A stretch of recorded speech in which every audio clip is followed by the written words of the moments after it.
First chicken తీసుకొని బాగా wash చేసుకొని పసుపు,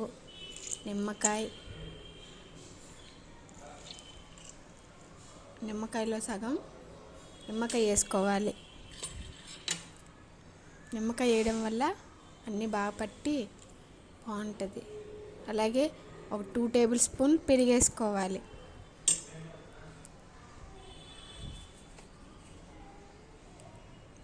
జీరా పౌడర్, ధనియా పౌడర్, కారం, సాల్ట్ అన్నీ వేసుకొని చికెన్ని బాగా కలుపుకోవాలి.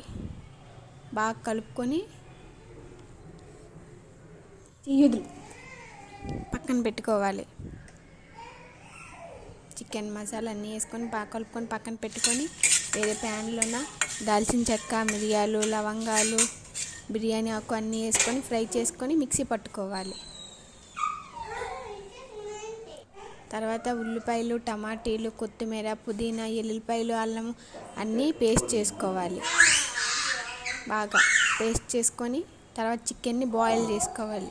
చికెన్ బాయిల్ అయినాక పేస్ట్ తెచ్చి చికెన్లో వేసుకొని చికెన్ రెడీ అయిపోయినాక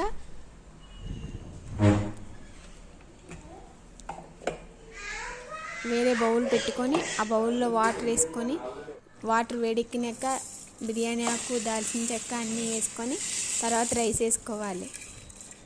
రైస్ బాయిల్ అయినాక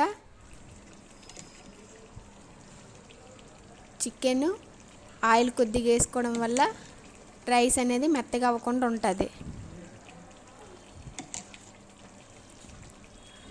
తర్వాత రైస్ చికెన్